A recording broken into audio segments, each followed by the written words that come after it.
ഹരിയാനയിൽ ജാതി സംഘർഷത്തെ തുടർന്ന് ദളിത് കുടുംബത്തിലെ 4 പേരെ ജീവനോടെ കത്തിച്ചു. പൊള്ളലേറ്റ 2 കുട്ടികൾ മരിച്ചു. മാതാപിതാക്കളെ ഗുരുതര പരിക്കുകളോടെ ദില്ലിയിലെ സഫ്ദർജംഗ് ആശുപത്രിയിൽ പ്രവേശിപ്പിച്ചു. ഫരീദാബാദിലെ പ്രതില മേഖലയിലായിരുന്നു സംഭവമുണ്ടായത്.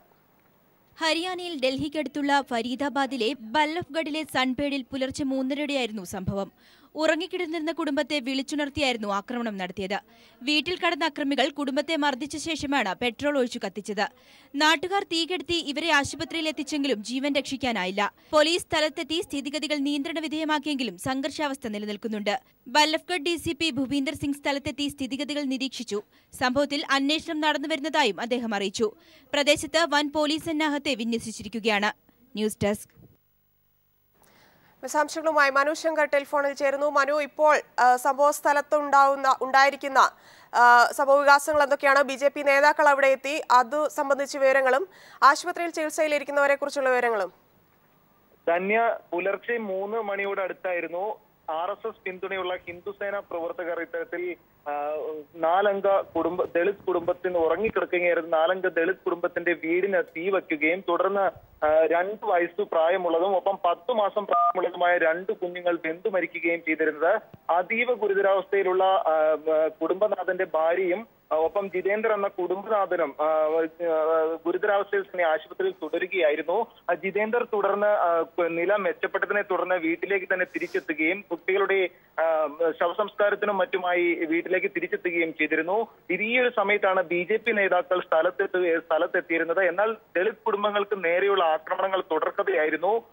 ഇത്തരത്തിൽ മേൽജാതിക്കാരുടെ ആക്രമണങ്ങൾ, പീഡനങ്ങളും തങ്ങൾക്ക് നേരെ സ്ഥിരമായി ഉണ്ടാകാറുണ്ടെന്നും ദളിത് കുടുംബാംഗങ്ങൾ പീപ്പിൾ ടിവിയോട് പ്രതികരിക്കുകയും ചെയ്തിരുന്നു.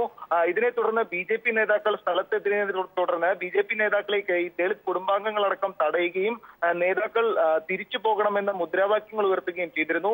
പോലീസിനെതിരെ പലപ്പോഴും ഇത്തരത്തിൽ തുടരുന്ന പീഡനങ്ങൾക്കെതിരെ പരാതി നൽകാറുണ്ടെങ്കിലും ആകെ പോലീസ് ഈ ദളിത് കുടുംബാംഗങ്ങളെ, സ്ത്രീകളടക്കമുള്ള ദളിത് കുടുംബാംഗങ്ങളെ അറസ്റ്റ് ചെയ്യുന്നതിന് മാത്രമാണ് തുനിയാറുള്ളത്. ആ ഒരു സാഹചര്യം വ്യക്തമാക്കിക്കൊണ്ടായിരുന്നു BJP നേതാക്കൾ തിരിച്ചു പോകണമെന്ന് മുദ്രാവാക്യം ഉയർത്തിക്കൊണ്ട് ദളിത് കുടുംബാംഗങ്ങൾ തന്നെ ഇവരെ തടയുന്ന സാഹചര്യം ഉണ്ടാവുകയും ചെയ്തിരുന്നത്. ഇതിൽ ഏറ്റവും ശ്രദ്ധേയമായ കാര്യം, ഇതുവരെ ഒരു പ്രതികളെയും പോലീസ് അറസ്റ്റ് ചെയ്തിട്ടില്ല എന്നത് തന്നെയാണ്. പ്രത്യേകിച്ച് ഈ കുടുംബാംഗങ്ങളെ തീ വെച്ച് ഇട്ടിരുന്ന മുറിയിലടക്കം ഈ തെളിവ് നശിപ്പിക്കുന്നതിനായുള്ള സാഹചര്യങ്ങളാണ് പോലീസ് ഒരുക്കിയിരിക്കുന്നത്. തെളിവ് സൂക്ഷിച്ചു വെക്കുന്നതിനുള്ള യാതൊരു സാഹചര്യങ്ങളും പോലീസ് സ്വീകരിച്ചിട്ടുമില്ല. പ്രത്യേകിച്ച് കുട്ടികളുടെ അടക്കം തുണി വെന്ത് കരിഞ്ഞിരിക്കുന്ന ദൃശ്യങ്ങളടക്കം സ്ഥലത്ത് സന്നിഹിതമാണ്. എന്നാൽ ഇവയൊന്നും തെളിവായി സൂക്ഷിക്കുന്നതിനോ സംരക്ഷിക്കുന്നതിനോ മനോശങ്കറാണ് വിശദാംശങ്ങൾ നൽകിയത്. രാജ്യത്ത് വർദ്ധിച്ചു വരുന്ന അതിക്രമങ്ങളിൽ നിന്നും മുഖം രക്ഷിക്കാൻ കേന്ദ്ര സർക്കാരിന്റെ ശ്രമം. അതിക്രമങ്ങളിൽ രാജ്യം അസ്വസ്ഥമെന്ന് കേന്ദ്ര ധനകാര്യമന്ത്രി അരുൺ ജെയ്റ്റ്ലിയുടെ കുറ്റസമ്മതം. ശിവസേനയ്ക്കും പരോക്ഷ വിമർശനമുണ്ട്. പ്രതിഷേധങ്ങൾ ജനാധിപത്യപരമാകണമെന്നും അരുൺ ജെയ്റ്റ്ലി ദില്ലിയിൽ നടത്തിയ വാർത്താ സമ്മേളനത്തിൽ പറഞ്ഞു. ബീഫിന്റെ പേരിലുള്ള കൊലപാതകങ്ങൾ, കരിമഷി ഒഴിക്കൽ പ്രതിഷേധം, BCCI യോഗത്തിന് നേരെയുള്ള അതിക്രമം, പാക് ഗസൽ ഗായകനെ അധിക്ഷേപിക്കൽ തുടങ്ങി രാജ്യത്ത് വർദ്ധിച്ചു വരുന്ന സംഘർഷങ്ങൾ കേന്ദ്ര സർക്കാരിന്റെ തണലിലാണെന്ന ആക്ഷേപം ശക്തമായിട്ടുണ്ട്. ഈ പശ്ചാത്തലത്തിലാണ് മുഖം രക്ഷിക്കാനുള്ള ശ്രമം എന്ന നിലയിൽ കേന്ദ്ര ധനകാര്യമന്ത്രി അരുൺ ജെയ്റ്റ്ലി കുറ്റസമ്മതം നടത്തിയത്. അതിക്രമങ്ങളിൽ രാജ്യം അസ്വസ്ഥമാണെന്ന് ജെയ്റ്റ്ലി സമ്മതിച്ചു. നശീകരണ സമരങ്ങൾ അംഗീകരിക്കില്ല. ശിവസേനയെ പേരെടുത്തു പറയാതെ ജെയ്റ്റ്ലി വിമർശിച്ചു. പ്രതിഷേധങ്ങൾ ജനാധിപത്യപരമാകണം. ചിന്തിക്കാൻ ശേഷിയുള്ളവർ വിധ്വംസ പ്രവർത്തനങ്ങളിൽ നിന്നും മാറി നിൽക്കണം. पिछले कुछ दिनों में कुछ दुर्भाग्यपूर्ण घटनाएं हुई हैं, वो सचमुच में निंदनीय है। ये स्वाभाविक है कि लोकतंत्र में कई लोगों के बीच में विभिन्न विषयों के ऊपर मतभेद हो सकते हैं, लेकिन मतभेद प्रकट करने का एक तरीका होता है जो संयम के साथ, तर्क के साथ अपनी बात कहने का है। किसी प्रकार की वैंडलिज्म से या किसी प्रकार के दबाव से ऐसी घटना करना जो पिछले कुछ दिनों में हमने देखी है, जिसके माध्यम से अपना विरोध प्रकट करना, वो भारत में जो बहस का स्तर है लोकतंत्र का, उसको ऊपर नहीं ले जाता, उसको नीचे ले जाता है और हमारे राजनीतिक क्षेत्र की विश्वसनीयता को भी कम करता है. ബീഹാറിലെ അടുത്ത ഘട്ട തെരഞ്ഞെടുപ്പുകൾ മുസ്ലിം ഭൂരിപക്ഷമുള്ള സീമാഞ്ചൽ മേഖലയിലാണ്. ഇതുകൂടി മുന്നിൽ കണ്ടാണ് അരുൺ ജെയ്റ്റ്ലിയുടെ കുറ്റസമ്മതം. അതേസമയം അതിക്രമങ്ങൾക്കെതിരെ എന്ത് നടപടി കൈക്കൊള്ളുമെന്ന് വ്യക്തമാക്കാൻ കേന്ദ്രമന്ത്രിസഭയിലെ രണ്ടാമനായ ജെയ്റ്റ്ലി തയ്യാറായില്ല. ബീഫിന്റെ പേരിലുള്ള കൊലപാതകങ്ങളെ ജെയ്റ്റ്ലി തള്ളിപ്പറഞ്ഞില്ല എന്നതും വിമർശനത്തിനിടയാക്കി. News bureau, Delhi. പ്രശസ്ത പാകിസ്ഥാനി ഗസൽ ഗായകൻ ഗുലാം അലി ദില്ലിയിൽ പാടില്ല. അടുത്ത മാസം 8-ന് ദില്ലിയിൽ നിശ്ചയിച്ചിരുന്ന സംഗീത പരിപാടി റദ്ദാക്കി. ശിവസേന നടത്തുന്ന പ്രതിഷേധത്തെ തുടർന്നാണ് ഗുലാം അലി പരിപാടിയിൽ നിന്ന് പിന്മാറിയത്. രാജ്യം പ്രതീക്ഷിച്ചിരുന്ന ഗസൽ ഗായക പരിപാടിക്ക് ഗുലാം അലി എത്തില്ല. ഇക്കാര്യം ദില്ലി സർക്കാരിനെ ഗുലാം അലി അറിയിച്ചു. സംഗീത പരിപാടിക്കെതിരെ ശിവസേനയും സംഘപരിവാർ സംഘടനകളും പ്രതിഷേധമുയർത്തുന്ന സാഹചര്യത്തിലാണ് ഗസൽ ഗായകൻ പിന്മാറിയത്. നേരത്തെ മുംബൈയിലെ ഷൺമുഖാനന്ദ ഹാളിൽ നടത്താനിരുന്ന ഗസൽ ഗാനാലാപനം ശിവസേനയുടെ എതിർപ്പിനെ തുടർന്ന് ഉപേക്ഷിച്ചിരുന്നു. ഈ വാർത്ത വന്നതിനെ തുടർന്ന് ദില്ലിയിൽ പരിപാടി അവതരിപ്പിക്കാൻ മുഖ്യമന്ത്രി അരവിന്ദ് കെജ്രിവാൾ ഗുലാം അലിയെ നേരിട്ട് ക്ഷണിച്ചു. ക്ഷണം ഗുലാം അലി സ്വീകരിച്ചതായി കേജ്രിവാൾ പിന്നീട് ട്വീറ്റ് ചെയ്യുകയും ചെയ്തു.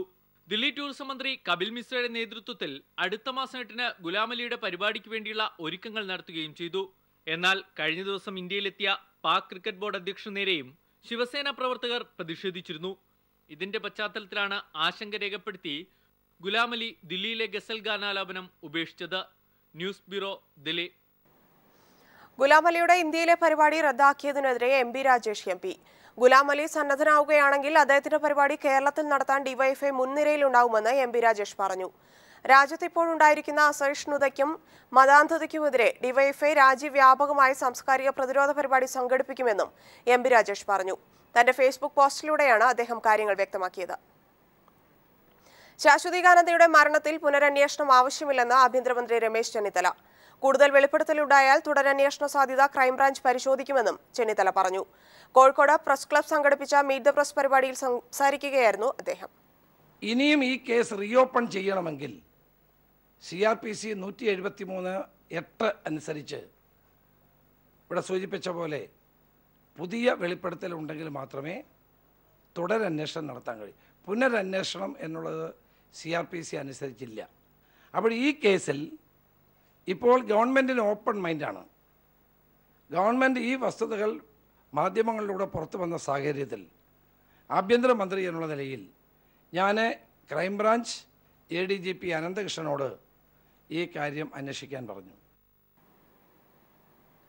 ശാശ്വതികാനന്ദയുടെ മരണത്തിൽ പുനരന്വേഷണം വേണ്ടെന്ന ആഭ്യന്തരമന്ത്രി രമേശ് ചെന്നിത്തലയുടെ നിലപാടിനെതിരെ VM സുധീരൻ രംഗത്ത്. പുനരന്വേഷണത്തിലൂടെ മരണത്തിന്റെ ദുരൂഹത മാറ്റണമെന്നും സുധീരൻ ആവശ്യപ്പെട്ടു. ഏത് സാഹചര്യത്തിലാണ് അദ്ദേഹം അങ്ങനെ പറഞ്ഞതെന്ന് എനിക്ക് മനസ്സിലാക്കാൻ സാധിച്ചിട്ടില്ല. ഏതായാലും ഇത് പരിശോധിക്കേണ്ടത് ജില്ലാ പഞ്ചായത്തുകളിലേക്കുമുള്ള ബന്ധപ്പെട്ട ഉദ്യോഗസ്ഥന്മാർ തന്നെയാണ്. ഇൻവെസ്റ്റിഗേഷൻ ടീം തന്നെയാണ് പരിശോധിക്കേണ്ടത്. അവർ പരിശോധിക്കട്ടെ. ഏതായാലും ഈ കാര്യം സംബന്ധിച്ച് ഒരു കഴിഞ്ഞ ജനമധ്യത്തിൽ ഉയർന്നു വന്നിട്ടുള്ള നടന്ന സാഹചര്യം നമുക്കറിയാം. ആശങ്കകളും സംശയങ്ങളും ദൂരീകരിക്കുന്നതാണ് നല്ലത്. ദൂരീകരിക്കേണ്ടത് ആവശ്യമാണ്. അതിന് ശാശ്വതികാനന്ദ സ്വാമിയുടെ വീട്ടുകാർക്കും അതുപോലെ തന്നെ പൊതുസമൂഹത്തിനും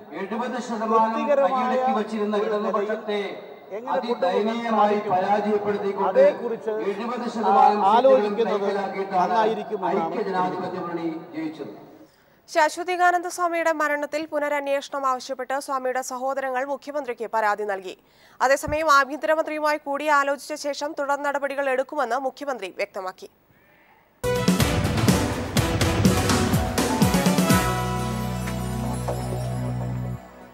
തദ്ദേശ തെരഞ്ഞെടുപ്പിൽ 87 ആവർത്തിക്കുമെന്ന് CPIM സംസ്ഥാന സെക്രട്ടറി കോടിയേരി ബാലകൃഷ്ണൻ. 87-ൽ കോൺഗ്രസ് BJP ലീഗ് സഖ്യമുണ്ടായിട്ടും ഇടതുപക്ഷം മികച്ച വിജയം നേടിയതായും കോടിയേരി പറഞ്ഞു. 1987 തെരഞ്ഞെടുപ്പിൽ ഈ കേരളം ഇടതുപക്ഷത്തിന്റെ കൂടെ നിന്നു. അന്ന് നമ്മുടെ കൂടെ അധികം പാർട്ടികളൊന്നും ഉണ്ടായിരുന്നില്ല. എന്നാൽ ജനങ്ങൾ ഇടതുപക്ഷം മുന്നോട്ട് വെച്ച രാഷ്ട്രീയ നയത്തെ പിന്താങ്ങി.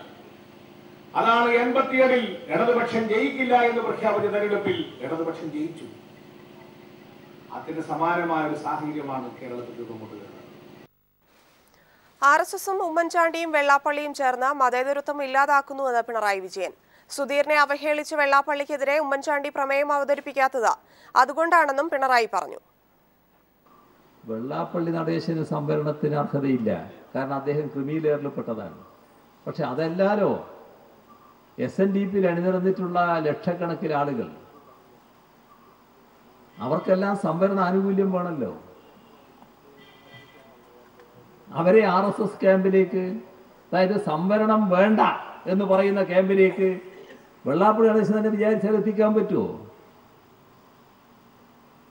അതുകൊണ്ട് SNDPയുടെ ശാഖകളും യൂണിയനുകളും ഒക്കെ ഇപ്പോൾ പറയാൻ തുടങ്ങിയല്ലോ, നിങ്ങൾക്ക് നിങ്ങളുടെ താല്പര്യം ഉണ്ടാവും, അത് വെച്ച് നിങ്ങൾ കാര്യങ്ങൾ നോക്ക്. സാമ്പത്തിക താല്പര്യമോ സ്ഥാനാലബ്ധിയോ എന്താന്ന് വെച്ചാൽ അത് നോക്ക്. ഞങ്ങൾ ഇതേ നില തന്നെ എടുത്തോളാം. കാരണം ഞങ്ങൾക്ക് സംവരണം ഉപേക്ഷിക്കാൻ പറ്റില്ല.